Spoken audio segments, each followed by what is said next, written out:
My name is Morgan Harper, and I just turned 30 today. Instead of birthday messages, my phone lit up with banking alerts at 6:17 a.m. Heart pounding, I watched in real time as my parents withdrew $2.3 million from accounts I had spent years building. Accounts they had co-signing authority on since my childhood. The money I had worked so hard for was disappearing before my eyes, transfer after transfer. But what they didn't know was that I had been planning for this day for years. If you've ever had someone betray your trust, stick around. And if you're watching, let me know where you're from in the comments below, and hit that subscribe button to join me on this journey of standing up for yourself. I grew up in Brookline, an affluent suburb just outside of Boston, in a sprawling colonial home with perfectly manicured gardens and a 3-car garage. From the outside, we looked like the perfect family. My father, Richard Harper, was the CEO of a successful financial consulting firm that catered to high-net-worth individuals. My mother, Diana, made her own fortune flipping luxury properties in Boston's competitive real estate market. We had the fancy cars, the country club memberships, and the summer home in Cape Cod. But what nobody saw was how my parents micromanaged every aspect of my life, especially when it came to money. My earliest memory of their financial control dates back to my 5th birthday. While other kids were tearing open presents and playing with new toys, my father sat me down with a leather-bound ledger. "Morgan," he said, his voice stern despite the party hat perched awkwardly on his head, "every dollar you receive today needs to be recorded and saved." I remember the confusion on my friends' faces as my parents collected my birthday checks and cash, promising they would keep it safe for me. When I turned 8, they opened my first bank account. I was excited at first. This seemed like a step toward being grown up. My father took me to his bank, where the manager greeted him by name. They made a big show of having me sign the paperwork, but what I didn't understand then was that they had established themselves as co-signers with full access. "This is how responsible families manage money," my father explained as if this arrangement was completely normal. From that day forward, every cent I earned or received went directly into that account.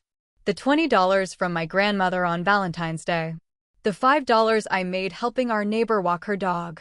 The $50 I earned for getting straight A's on my report card. All of it went into the bank account I couldn't access without them.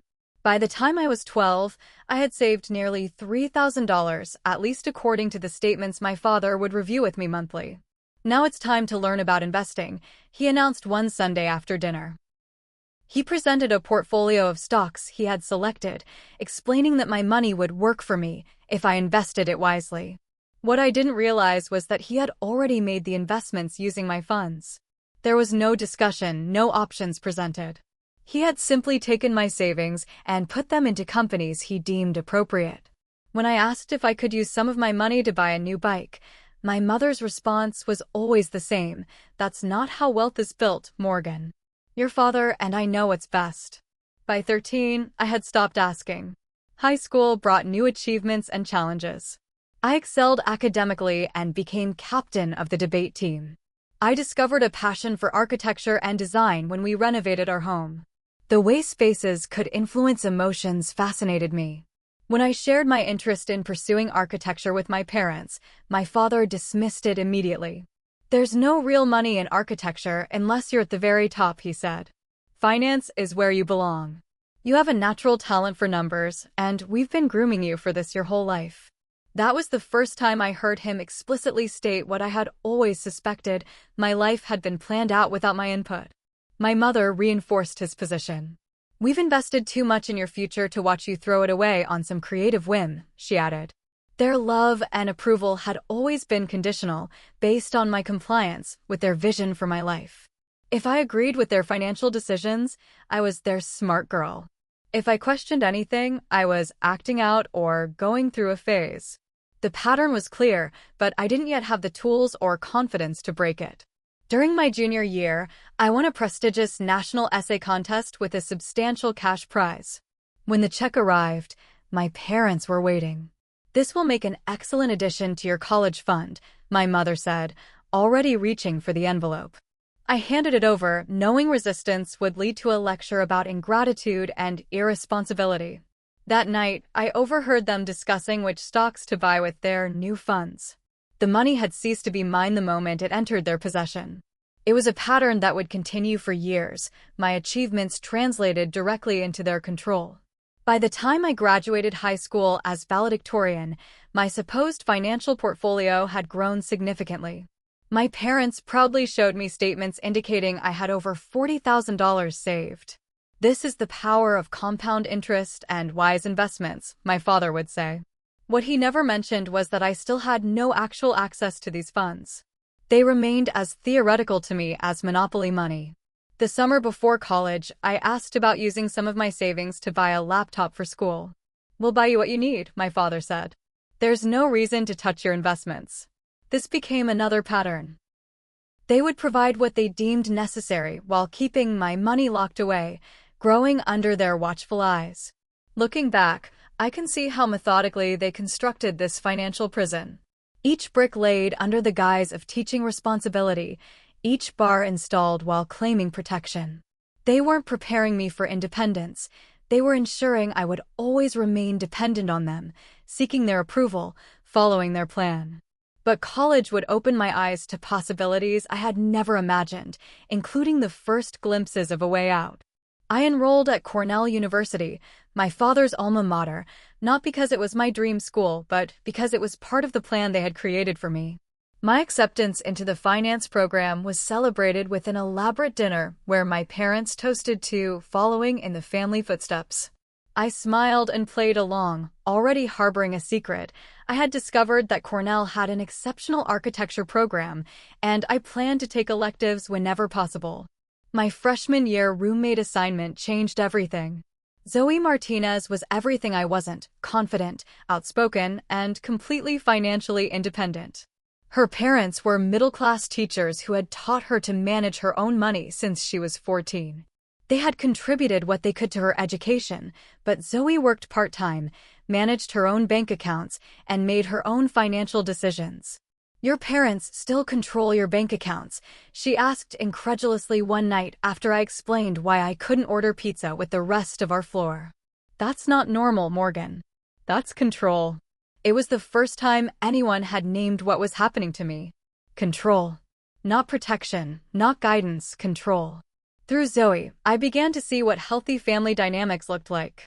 Her parents called regularly but never demanded to know how she spent every dollar.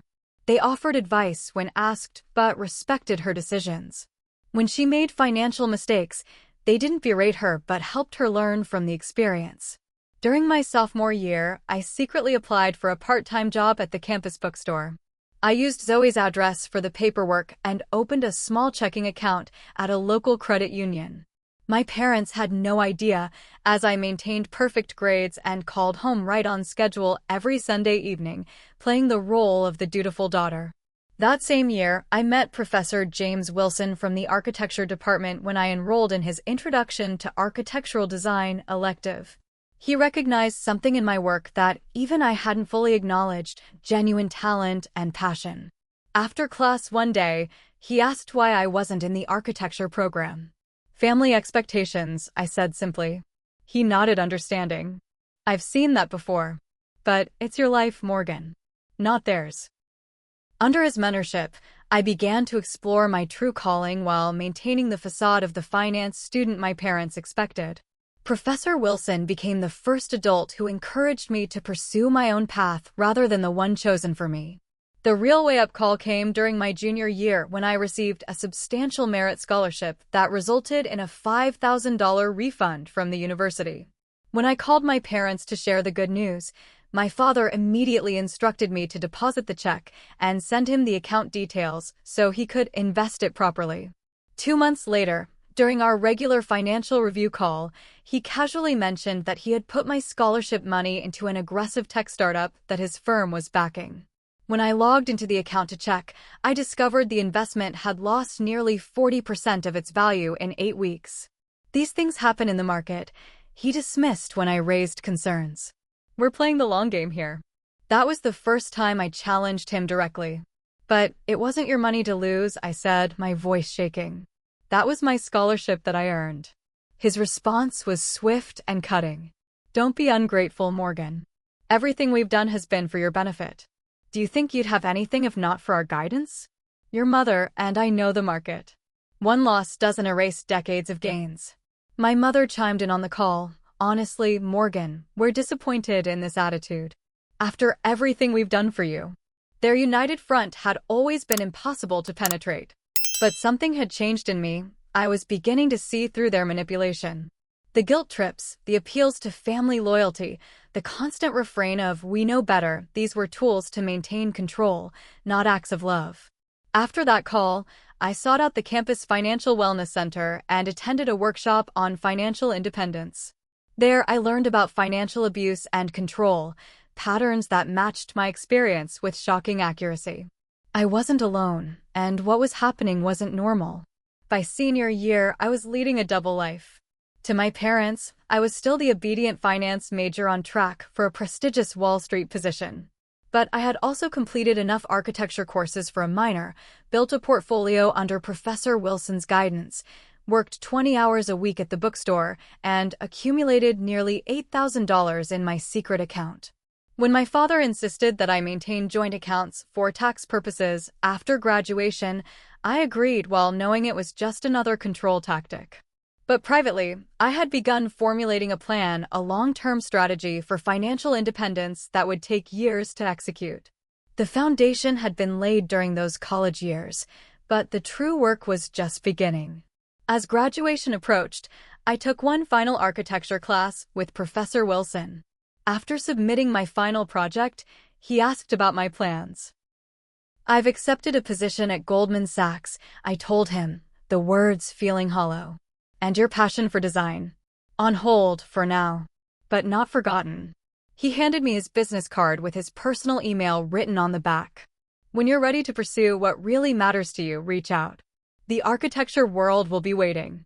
I tucked the card into my wallet, a small talisman of the future I hoped to create for myself, a future that would require patience, strategy, and the courage to finally stand up to the people who had controlled me my entire life.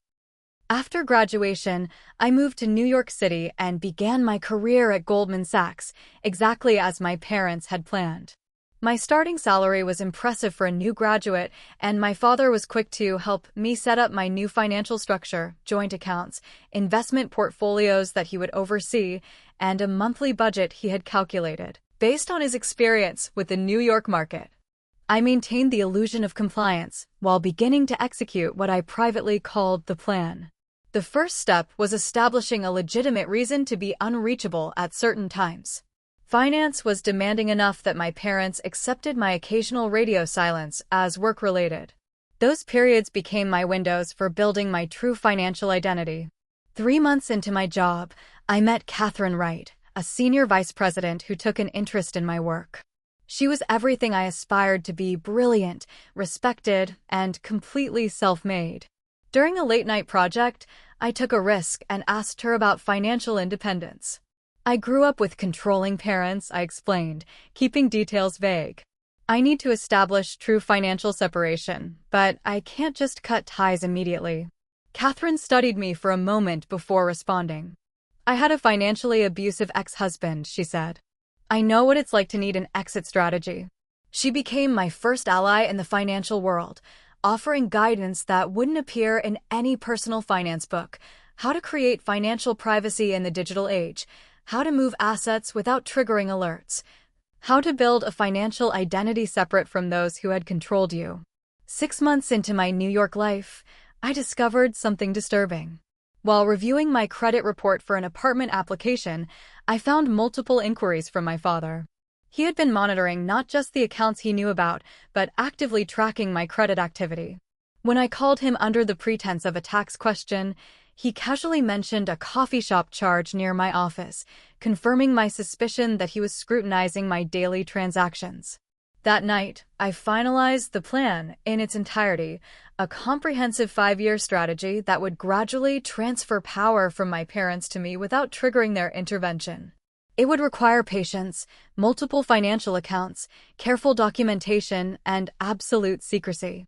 The first phase involved creating a financial decoy system, accounts and investments my parents could see and monitor that would show exactly the spending and saving patterns they expected. I maintained these accounts meticulously, making them believe their control was intact. Behind this facade, I began building my true financial life. I opened accounts at separate institutions using my work address. I established automatic transfers that moved small, unnoticeable amounts from my visible accounts to these hidden ones. Amounts so insignificant that even my detail-oriented father wouldn't detect the pattern. A year into my career, I received my first substantial bonus. As expected, my father immediately called to discuss how we would invest it. I agreed to his suggestions for the portion deposited into my visible accounts, while secretly directing a significant percentage to my private financial infrastructure. By the end of my second year at Goldman, I had been promoted twice and built a reputation as a rising talent. My increasing salary provided more resources for the plan, and my growing professional network offered protection. My parents were less likely to question my financial decisions as my career flourished. During this time, I also took a calculated risk. Using Catherine's introduction, I met with Jackson Bennett, a financial advisor known for his discretion and expertise in complex financial situations. After signing extensive confidentiality agreements, I shared my full situation with him. "What you're describing is financial abuse," he said bluntly after hearing my story. "And your strategy to escape it is impressive, but we can strengthen it." With Jackson's help, I refined the plan, incorporating sophisticated wealth management strategies I learned through my work. We created a structure that would not only free me from my parents' control, but protect me from any future attempts they might make to reassert that control. The most daring element of my strategy began in my third year in New York. While maintaining my finance career, I quietly established a small architectural design consultancy, working evenings and weekends on small projects that paid in cash or through my secure accounts. I used Professor Wilson's contact to secure my first clients, and word of mouth helped the business grow organically. This side business served two purposes. It allowed me to pursue my true passion and created an independent income stream my parents knew nothing about. Every dollar I earned through design went directly into my secret financial foundation. By year 4, my hidden accounts contained over $1 million, a combination of diverted income, careful investments managed by Jackson, and proceeds from my design work. My visible accounts, which my parents still monitored obsessively, showed exactly what they expected: a successful young finance professional saving diligently, but still within the framework they had established. The most challenging aspect of the plan was emotional, not financial. Every Sunday call with my parents required maintaining the performance of the dutiful daughter. Every holiday visit meant pretending that I accepted their control. Every financial review my father insisted upon meant swallowing my growing resentment and playing along. As my 30th birthday approached, the date I had set years earlier as my financial independence day, I made my final preparations. I met with Rachel Sullivan, an attorney specializing in financial abuse cases, who helped me prepare the legal documentation I would need. I secured my most important records in a safety deposit box my parents couldn't access. I strengthened the security on all my private accounts and changed my work contact information. 2 weeks before my birthday, my parents called with news. "We're planning a special trip to New York for your birthday," my mother announced. "Your father has some important financial matters to discuss." When they arrived, they took me to dinner at an exclusive restaurant. After the main course, my father pulled out a folder of documents. "Now that you're turning 30, it's time to secure your inheritance and long-term financial future," he said, sliding the papers across the table. "These will consolidate your investments under our family trust." I pretended to review the documents while my heart raced. What they were proposing would give them even more control, not less. It would potentially give them access to accounts they didn't yet know existed. "This is a big decision," I said carefully. "Can I review these with my company's legal team? Just to understand the tax implications for my stock options." My father frowned but couldn't argue with tax efficiency. "Of course. We'll finalize everything on your birthday." As they returned to Boston, I knew they had just shown their hand. The timing wasn't coincidental. Something had triggered their desire to lock down my finances even more securely. What I didn't realize was how dramatically they would escalate the situation, or that they would make their move before I could make mine. I woke on my 30th birthday to the violent buzzing of my phone. Banking alerts, dozens of them, flooding my notifications at 6:17 a.m. With growing horror, I watched as transaction after transaction appeared on my visible accounts. Large withdrawals, transfers, account closures, all authorized by Richard and Diana Harper, the co-signers on accounts established decades ago. My hands shook as I logged into each account, only to find balances depleted or entirely zeroed out. They had moved with shocking efficiency, executing a coordinated financial assault while I slept. By 6:30 a.m., they had withdrawn or transferred $2.3 million from the accounts they knew about, my entire visible financial life. At 6:45 a.m., my phone rang. It was Thompson Federal Bank's fraud department. "Ms. Harper, we're calling to verify several large transfers from your accounts this morning," the representative said. "The activity appears unusual compared to your normal patterns." "I didn't authorize those transfers," I said, my voice steadier than I felt. "The transactions were authorized using valid credentials by the co-signers on your accounts, Richard and Diana Harper," she explained. "Unfortunately, as they have legal access, this doesn't constitute fraud under banking regulations." Before I could respond, my phone beeped with an incoming call, my father. I asked the bank representative to stay on the line and record our conversation, then accepted his call. "Morgan," he began without preamble, his voice carrying that familiar authoritative tone. "Your mother and I have transferred your assets to more secure accounts under the family trust. It's all perfectly safe." "You emptied my accounts without my knowledge or consent," I said, keeping my voice level despite the rage and hurt building inside me. "That's not security, that's theft." "Don't be dramatic," he scoffed. "We've managed your finances since you were a child. This is no different. I'm 30 years old, not 8. Those are my earnings, my savings. And you've proven you're not ready to manage them independently," my mother chimed in, apparently on speakerphone. "Your recent spending patterns have been concerning." This was news to me. My visible accounts showed exactly the responsible behavior they had always demanded. "What spending patterns?" "Those architecture courses you've been taking," my father said. "The design software purchases. Did you think we wouldn't notice? You're throwing away a perfectly good finance career on some creative fantasy." I froze. They had discovered my side business, or at least parts of it. But how much did they really know? "We're protecting you from yourself," my mother added. "The markets are volatile right now. Your father has a much better understanding of how to preserve wealth in these conditions." The call continued with a barrage of justifications.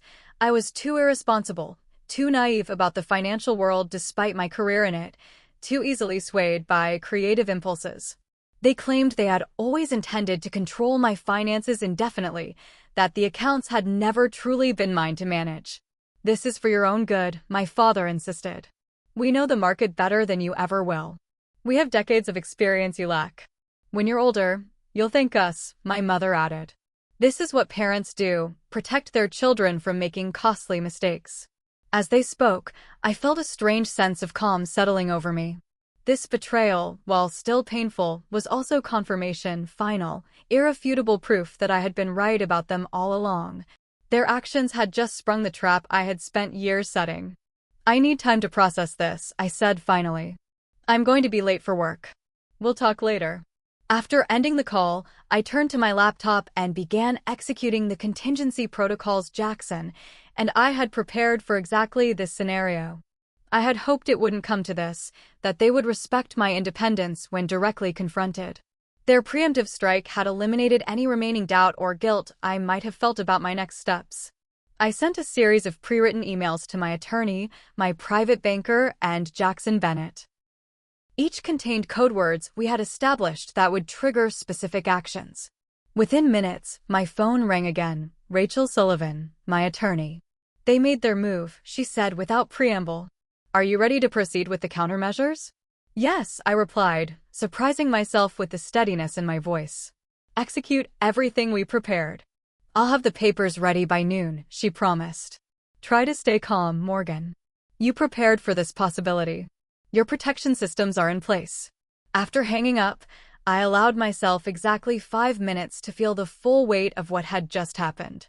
My own parents had attempted to effectively steal my financial identity and future on my birthday. Despite having prepared for this possibility, the emotional impact was devastating. These were the people who were supposed to love and protect me, not control and manipulate me. When my 5 minutes were up, I dried my tears, straightened my shoulders, and headed to the bathroom to prepare for the day ahead. The woman in the mirror looked different somehow, older perhaps, certainly more determined. The trap had been sprung, but not the one my parents thought they had set.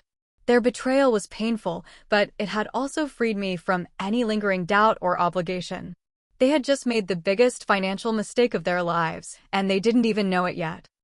What my parents couldn't have realized, was that the accounts they had so triumphantly emptied represented only 30% of my actual wealth. The visible accounts they had monitored and now seized were merely the surface layer of a much deeper financial structure I had spent years building.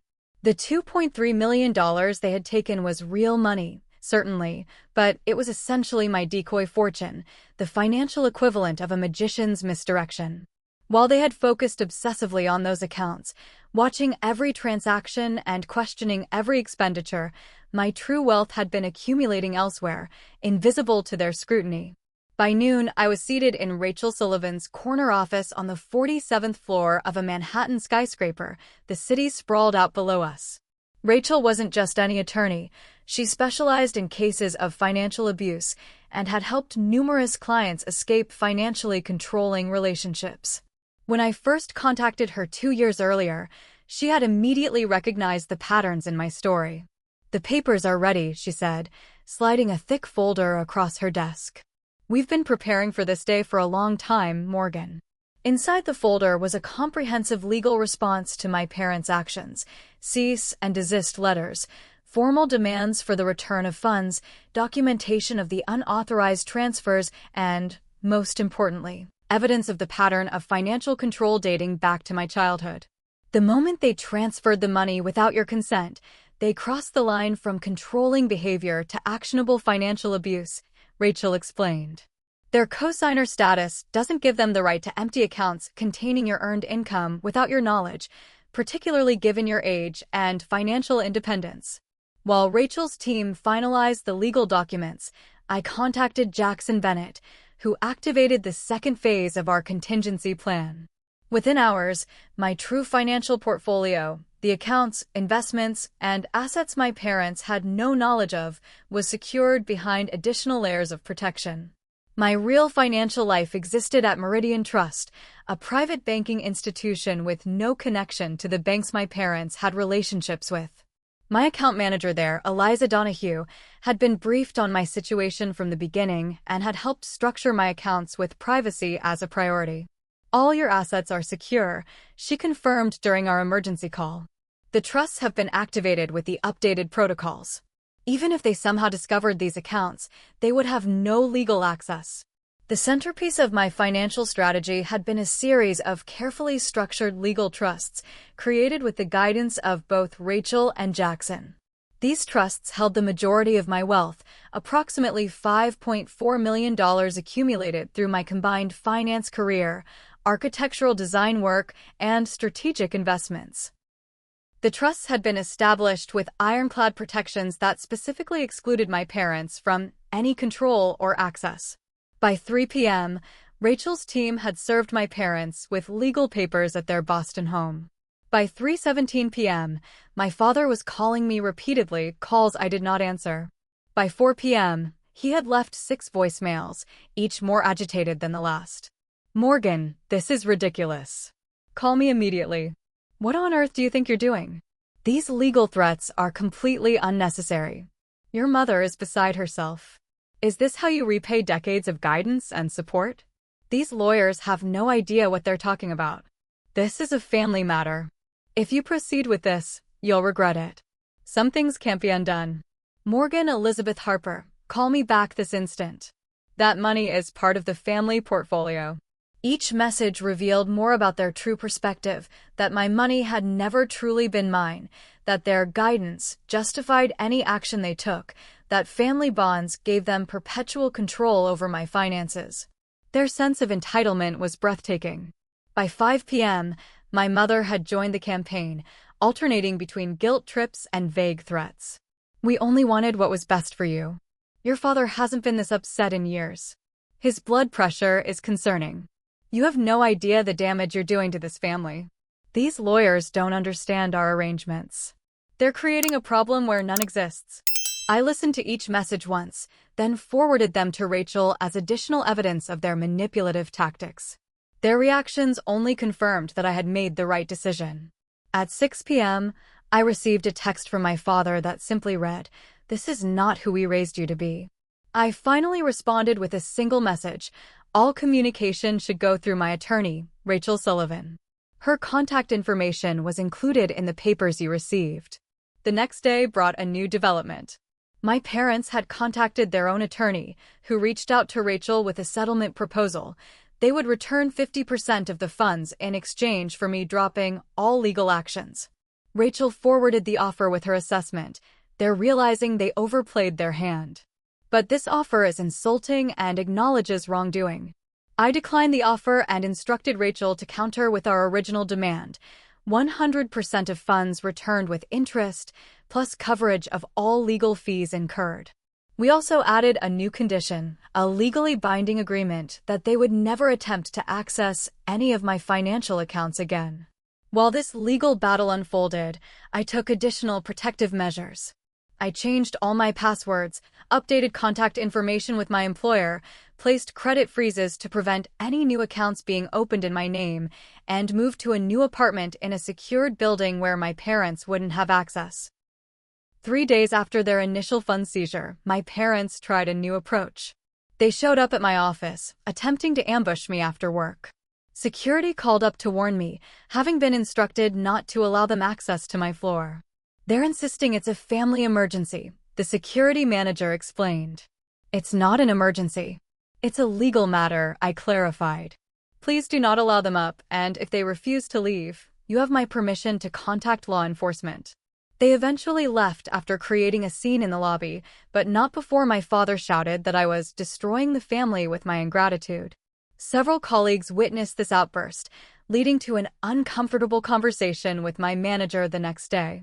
I took the opportunity to briefly explain the situation, finding unexpected support. "Financial abuse doesn't get enough attention," my manager said after I finished my explanation. "Take whatever time you need to handle this. The firm has resources available if you need additional support." A week after my birthday, my parents finally realized the extent of their miscalculation when their attorney received our complete financial evidence package, documentation of years of control, recorded conversations in which they admitted to taking my money without consent, bank records showing they had used my funds for their own investments, and evidence of their attempts to manipulate me into signing over even more control. The settlement offer that followed came with a notable change in tone.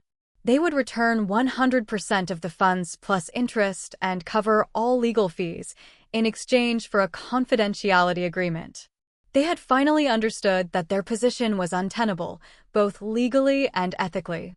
After consulting with Rachel, I accepted the financial terms but modified the confidentiality requirements. I would not publicly name them or detail their actions, but I retained the right to speak about my experience of financial abuse in general terms, without identifying them specifically. They reluctantly agreed. Exactly 2 weeks after my birthday, the full $2.3 million plus interest was returned to accounts under my sole control.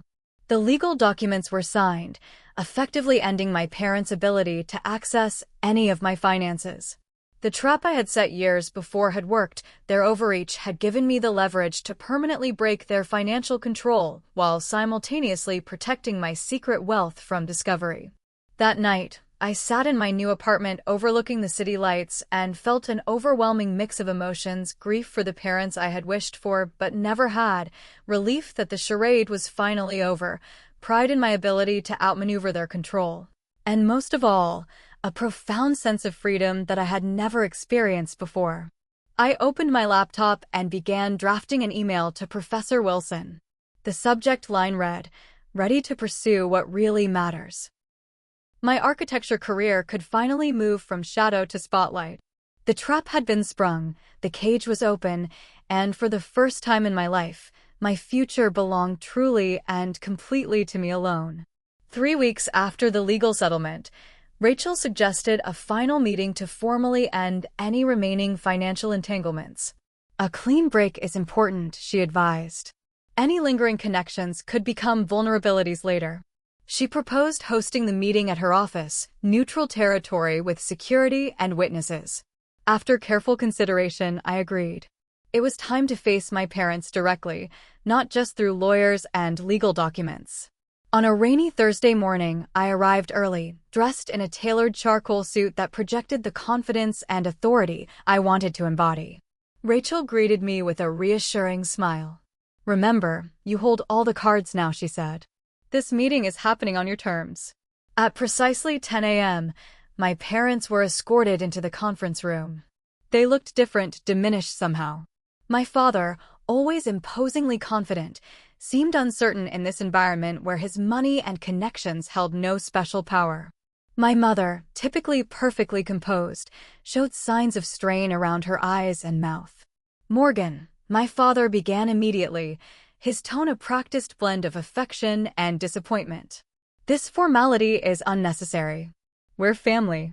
This meeting is necessary precisely because you confused family with ownership," I replied evenly. "Please sit down." Rachel took the lead, outlining the purpose of the meeting, to review the settlement terms, ensure all funds had been properly returned, and formally dissolve any remaining financial connections between us. As she spoke, my mother interrupted. "I still don't understand why you've done this, Morgan. Everything we did was for your benefit." It was the opening I had been waiting for. "I prepared a presentation that might help clarify things," I said, opening my laptop and connecting it to the conference room display. What appeared was a meticulously organized financial history, a documented timeline of control spanning more than 2 decades. "This is financial abuse," I stated plainly, looking them both in the eye. "Not guidance, not protection, not parental concern, abuse." For the next 40 minutes, I walked them through the evidence. Childhood accounts I couldn't access, investment decisions made without my input, my scholarship money lost on their risky investments, the credit monitoring they had conducted without my knowledge, and finally, their coordinated draining of my accounts on my birthday. "You controlled every dollar I earned or received from age 5, I concluded. "You used my money for your own investment purposes. You monitored my spending into my 30s. And when you feared losing control, you attempted to take everything." My father's face had grown increasingly flushed during my presentation. "This is a gross mischaracterization," he finally sputtered. "We were teaching you financial responsibility." "Financial responsibility includes agency and consent," I countered. "Neither of which you ever allowed me." "We built your wealth," my mother interjected. "You wouldn't have anything without our management." "That's not accurate either," Rachel interjected, sliding a document across the table. "Our forensic accountants have prepared this analysis. It shows that Morgan's accounts actually underperformed the market by an average of 4.2% annually under your management. The investments you selected for her consistently benefited your own tax situation more than her long-term growth." My mother blanched at this revelation. My father tried another approach. "You have no idea what we protected you from," he insisted.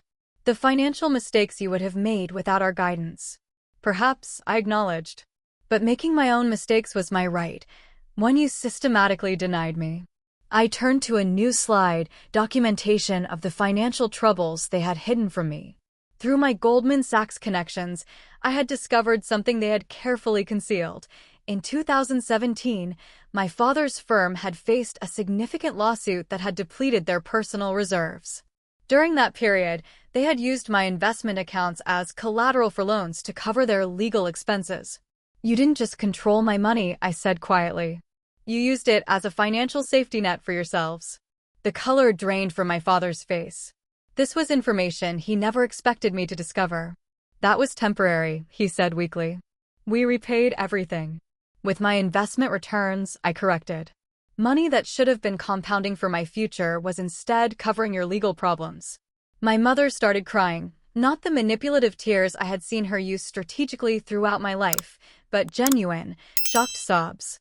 The facade was crumbling.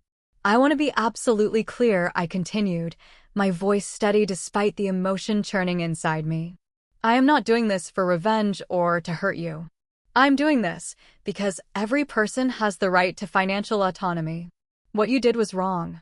It was controlling, it was manipulative, and in some cases, it was potentially illegal. Rachel then presented the final dissolution agreement, documents that would formally end any remaining financial connections between us.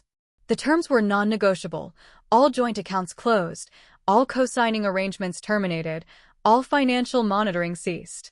If you refuse to sign, Rachel explained clinically, Morgan has authorized me to proceed with a civil case that would become public record. Given the evidence we've compiled, I advise against that path. My parents exchanged glances, a silent communication passing between them. After 29 years of witnessing these looks, I could finally interpret this one, defeat.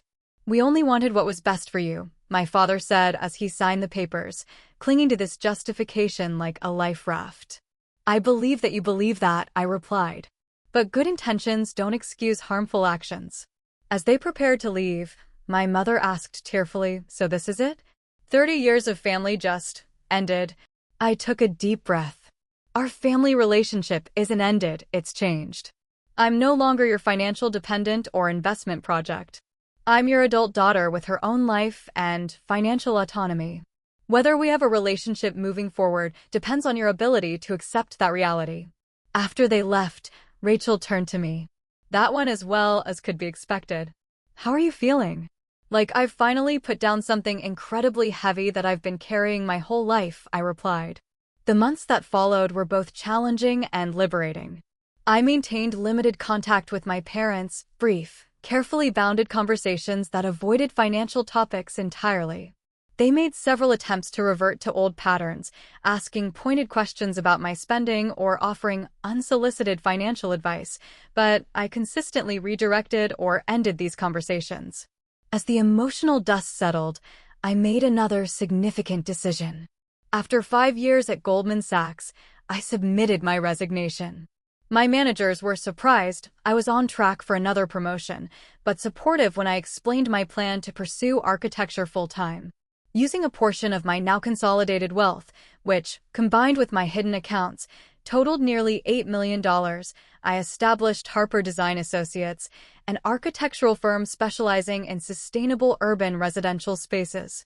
Professor Wilson joined as a senior consultant, bringing both expertise and industry connections.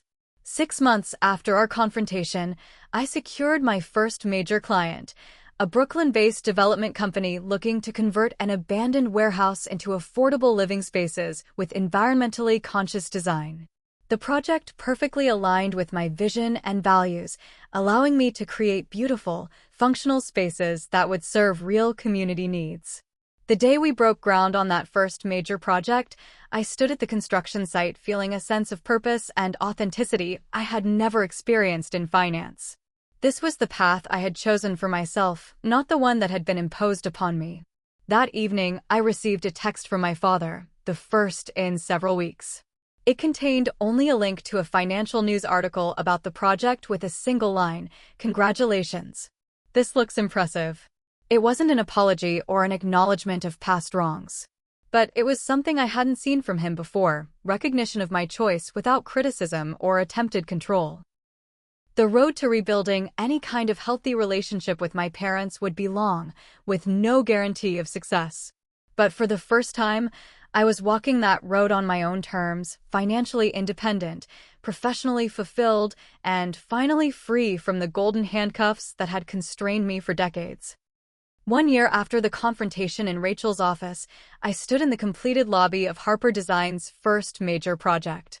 Sunlight streamed through the salvaged industrial windows, casting geometric patterns across the reclaimed wood floors. Residents would begin moving into these sustainable apartments next week, transforming our design from concept to community.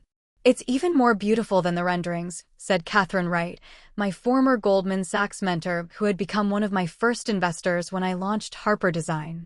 It feels surreal, I admitted, running my hand along a curved wall that had once existed only in my imagination. For so long, this was just a dream I wasn't allowed to pursue. The past year had been transformative on multiple levels. My architecture firm had grown from a one-woman operation to a team of 12 talented designers and engineers. We had 3 major projects underway and a growing reputation for innovative, sustainable urban spaces. The financial skills I had acquired during my banking career proved invaluable for running the business side of my firm, an irony not lost on me. My personal evolution had been equally profound. Weekly sessions with Dr. Bennett, a therapist specializing in financial trauma, helped me process the complex emotions surrounding my parents' betrayal and my new independence. Financial abuse creates unique psychological damage, she had explained during our first session. Money becomes loaded with emotional triggers: fear, obligation, shame. We need to unpack those associations. Through therapy, I began to recognize how deeply the financial control had affected me. I discovered that I still felt momentary panic when making large purchases, expecting punishment or criticism that would no longer come. I found myself obsessively documenting every transaction, a habit born from years of having to justify expenses to my parents.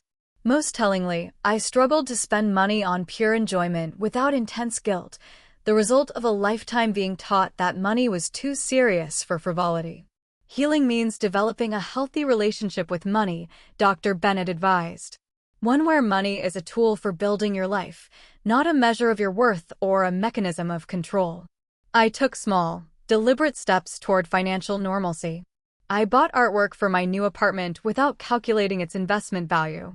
I took vacations without creating elaborate justifications for the expense. I donated to causes I believed in without wondering who might judge my choices. Each decision reinforced my autonomy and gradually rewrote my relationship with money. My contact with my parents had evolved into a structured, limited arrangement.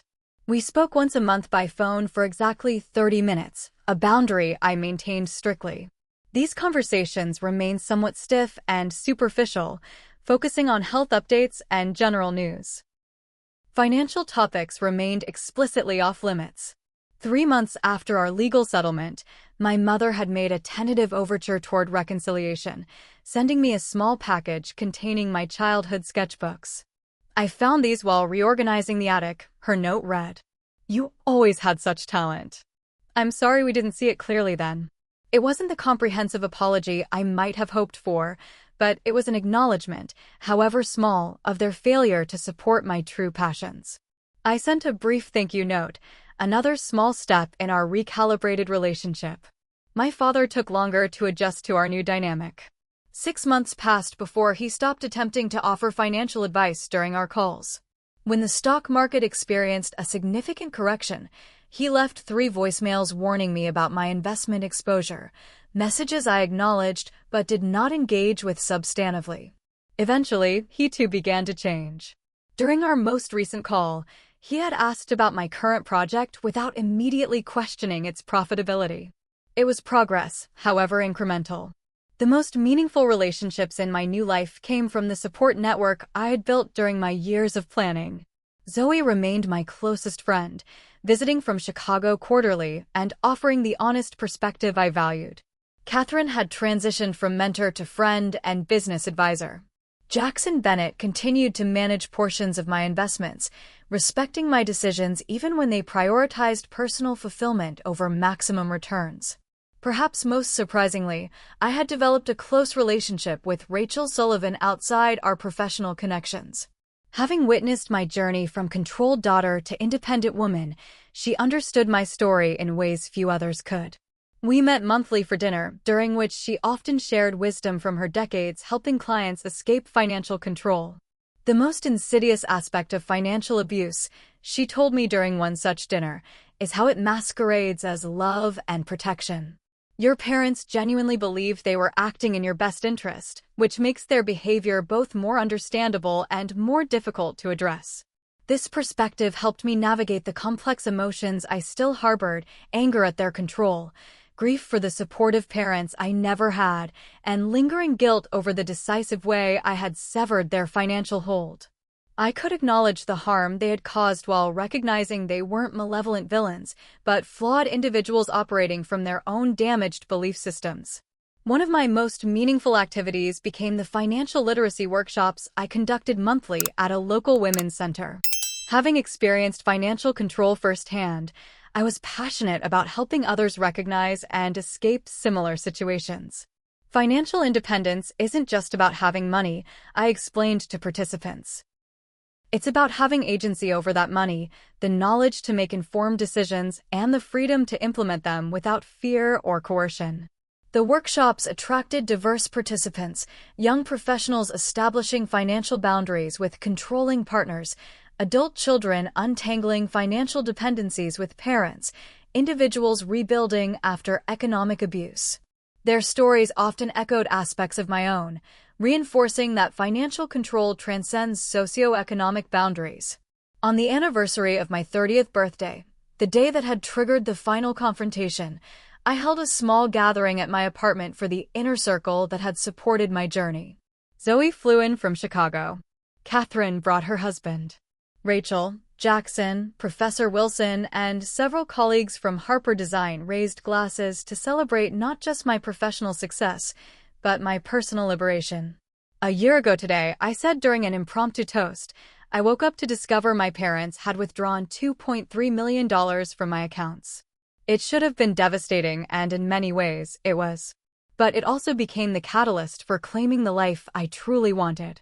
As I looked around at these genuine relationships based on mutual respect rather than control, I realized how profoundly my understanding of wealth had transformed. True wealth wasn't just the millions in my accounts, it was the freedom to make choices based on my own values. It was the ability to establish healthy boundaries. It was surrounding myself with people who supported my autonomy rather than undermining it. Later that evening, as my guests departed, I stepped onto my balcony overlooking the city. I thought about the complicated journey that had brought me here and the young woman who had methodically planned her escape for years. I wished I could tell her that the freedom she sought would be worth every painful step. My phone chimed with a text. It was from my father. Thinking of you today. Hope it was a good one. No advice, no control, no guilt, just an acknowledgement. I replied simply, it was. Thank you. Standing there under the vast city sky, I felt something that had eluded me throughout my controlled childhood and early adulthood, a sense of limitless possibility. My financial resources were now truly mine, but more importantly, so were my choices. I had broken free from golden handcuffs that had been disguised as protection and care. The most valuable currency, I had learned, wasn't dollars but freedom, the freedom to pursue your true calling, to make mistakes and learn from them, to build relationships based on authenticity rather than obligation. It was a lesson hard won through painful experience, but one I would never forget. Now, I was designing not just buildings but the life I truly wanted on my own terms, with my own resources, according to my own vision. That was a wealth no one could ever take from me again. What about you? Have you ever had to set difficult boundaries with people you love to protect your own well-being? Share your experiences in the comments below. If my story resonated with you, please hit the like button and subscribe to join our community of people supporting each other through challenging life transitions. Remember, your life is yours to design, and you deserve to hold the blueprints. Thank you for listening to my story, and I wish you strength and clarity on your own journey to authentic independence.